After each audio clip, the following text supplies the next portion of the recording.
देखंतु ए गोलाप जामटी देखिबाकू जेंती सुंदर खाइबाकू मध्य टेस्टी। नमस्कार, श्री संभावी लाइफस्टाइल चैनल को अनेक अनेक स्वागत। आपण मानकू मो भिडियोटी जदि भल लागुथाए ताले लाइक करिवे, शेयर करिवे। जदि मो चैनल रे आपण माने नुआ अछंती प्लीज सब्सक्राइब करिवे।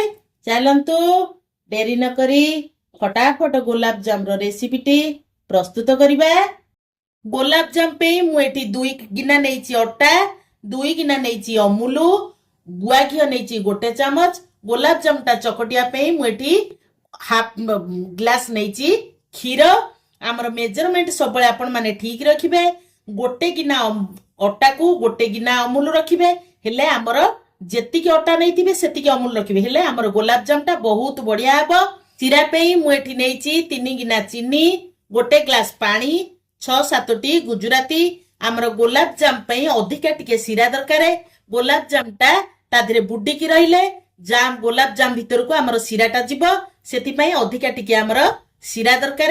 एबे चलंतु तयारी करिबा सिराटा। एबे सिरा पे मु गैस रे गोटे बाउलटे बसे देइची। मु गैस लगेइनी। प्रथमे आमे चीनी तक ताधरे पकेइबा, तापरे आमे सेतिरे पानी दबा। मु गोटे ग्लास पानी देइथिली, आउ हाफ ग्लास पानी देइ दउची। आपण माने जेतिकी चीनी नेबे सेतिकी पानी नेबे, हेले सिराटा हमर बहुत बढ़िया रहिबो। एबे एठी देखंतु चीनी हमर पूरा पानी रे पूरा मिसी गलानी, सिरा भी हमर फुटी गलानी। आमे सेतिरे गुजराती गुंड को पकई दबा। ताकू आउरी 6-7 मिनिट फुटिबा को छाड़ीबा। एठी देखंतु सिराटा हमर 5-6 मिनिट एमती फुटी गलानी। हाथ को देखंतु एमती चिपचिपा लागुची। गोटे चॉकलेट धरला हम हाथ को जेमती लागे सेमती देखिबे। जदि सिराटा हाथ को एमती लागिबो ताले आपण माने सिराटा को बंद कर देबे, चूल्हाटा को बंद कर देबे, सिरा को घोड़े की रखि देबे। एबे आमे आकु कवर करी गैस रो चूल्हाटा को ऑफ कर दबा। एबे मु गोटे थाली नेची, थाली रे मु 2 कप आटा नउची।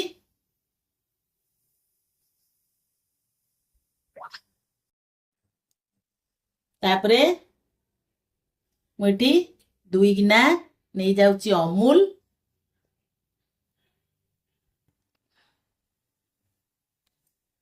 गोटे चामच गुआ घिओ, बेकिंग सोडा दे दउची हाफ चामच के लूण। आको आमे हाथ रे भलो भाबरे मिसई दबा। देखंतु मु घिओ अमूल अट्टा सबु मिसई देइची। मिसई करी एमती हल्का एमती ताकू गोळेई देइची हाथ रे। एमती हे जाउची हमर। एबे आमे ताकू क्षीर को अल्प अल्प करी पकेई ताकू आमे चकटिबा। क्षीर को मु हल्का उषुम कर देइथली, से उषुम क्षीर को देइकरी आमे ताकू हल्का हल्का अल्प अल्प क्षीर देइकरी चकटिबा। आकू आमे सबुतक क्षीर एक काल न अजाड़ी दबानी, टिके टिके क्षीर देइकरी आमे आकू चकटिबा। बेसी भी टाण रे चकटिबानी, एमती हल्का हल्का ताकू चकटिबा। देखंतु मु आकू भलो भाबरे चकटी देइची। आमे बेसी टाण रखिबानी कि बेसी ताकू नरम करी चकटिबानी। एबे मु आकू 5 मिनिट पे घोड़े की रखि दउची। 5 मिनिट पे आकू एमती घोड़े की रखि दबा। हमर 5 मिनिट हे गेलानी। आमे इथरक ताकू घोड़िया काढी दबा। ताकू देखिबा टिके हाथ रे तेल मारी ताकू आउ टिके आमे चकटी दबा। देखंतु केते सुंदर हे जाईची। एथरक आमे ताकू गुळा प्रस्तुत करिबा। एई साइज रो एमती गुळा करिबा। देखंतु एमती आगो 2 हाथ पापुली साहाଯ୍य रे एमती कर दबा। एमती करिकिरी तापरे आमे ताकू शेप दबा, गोलाप जाम रो शेप दबा। एमती करिबा। ताकू 2 हाथ पापुली साहाଯ୍य रे ताकू एमती आगो गोल कर दबा। तापरे गोलाप जाम रो ताकू शेप दबा। देखंतु एमती कर देबे। तापरे एमती करिवे। ଦେଖିବେ କୌଣସି ଜାଗାରେ ଯେମିତି ଫାଟ ନଥାଏ। ଯଦି ଫାଟ ଥିବ ଚାରିଆଡ଼ ଆମର ତେଲରେ ପକେଇଲା ମାନେ ସେ ସବୁ ଗୋଲାପଜାମୁ ଫିଟିଯିବ। ଆମେ ଏଇ ସେପ୍ରେ ଗୋଲାପଜାମୁକୁ କରିବା। ଏବେ ସବୁତକ ଗୋଲାପଜାମୁ ମୁଁ ତିଆରି କରିଦେଇଛି। କୋଉଠି ବି ଫାଟ ନାହିଁ। ଯଦି ଫାଟ ଥିବ ଆମର ତେଲରେ ଗୋଲାପଜାମୁଟା ପୁରା ଫାଟିଯିବ। ଏବେ ଆମେ ତାକୁ ଧିମା ଆଞ୍ଚରେ ଛାଣିବା। ଏବେ ମୁଁ ଗ୍ୟାସରେ ଗୋଟେ କରେଇ ବସେଇ ଦେଇଛି। କରେଇ ଆମର ଲୋ ଫ୍ଲେମ୍ରେ ବସେଇବା, କାହିଁକି ନା ତେଲ ଆମର ବେଶୀ ତାତିବନି, ସ୍ଲୋ ତାତିବ। ତେଲ ଆମର ଟିକେ ସ୍ଲୋ ତାତିଗଲାଣି। ମୁଁ ଗଢ଼ିକି ରଖିଥିବା ଗୋଲାପଜାମୁକୁ ସେଇଥିରେ ପକେଇଦେବି। ତାକୁ ଲୋ ଫ୍ଲେମ୍ରେ ଦେଇ ଆମେ 5-6 ମିନିଟ୍ ରଖିବା ସିଏ ଭଲକି ଭିତର ସିଝିବା ପାଇଁ। ଆମେ ଗୋଲାପଜାମୁ ପକେଇଲା ବେଳେ ତେଲ ବହୁତ କରି ଦବା, ଯେମିତି ଗୋଲାପଜାମୁ ଗୁଡ଼ିକ ଆମର ଏମିତି ବୁଡିକି ରହିବ। ସିଏ ଯେତେବେଳେ ସିଝିଯିବ ଗୋଲାପଜାମୁ ସବୁ ଫୁଲିକିରି ଉପରକୁ ଉଠିବ। ତେଲକୁ ଆମେ ବେଶୀ ତତେଇବାନି, ଲୋ ଫ୍ଲେମ୍ରେ ରଖି ଆମେ ତେଲକୁ ତତେଇବା। ଏମିତି ପକେଇଲା ବେଳେ ହାଲକା ବବଲ୍ସ ଆସୁଥିବ ପକେଇବା। ଦେଖନ୍ତୁ ଗୋଲାପଜାମୁ ଆମର ଗୋଟେ ପଟ ସାଇଡ୍ ହେଇଗଲାଣି। ଆମେ ଏଥରକ ତାକୁ ଉଲ୍ଟେଇ ଦବା।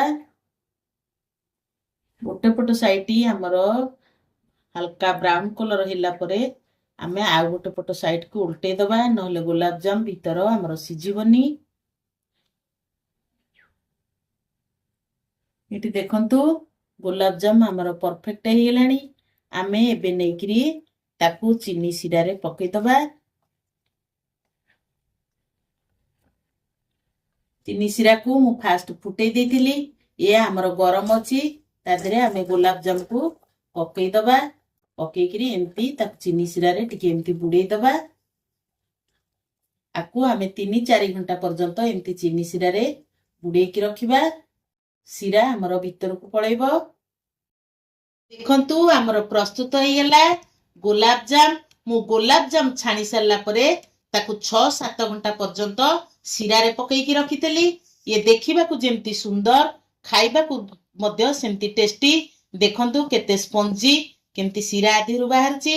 ଆପଣମାନେ ଏଥର ରାକ୍ଷୀ ପୂର୍ଣ୍ଣିମାରେ ଏମିତି ବନେଇକିରି ଭାଇକି ଖୁଆନ୍ତୁ। ଆପଣମାନେ ନିଜେ ବି ଖାଆନ୍ତୁ। କେମିତି ଲାଗିଲା ମୋ ସହିତ କମେଣ୍ଟରେ ସେୟାର କରନ୍ତୁ। ପୁଣି ଦେଖା ହେବା ନେକ୍ସଟ ଭିଡିଓରେ। ଜୟ ଜଗନ୍ନାଥ।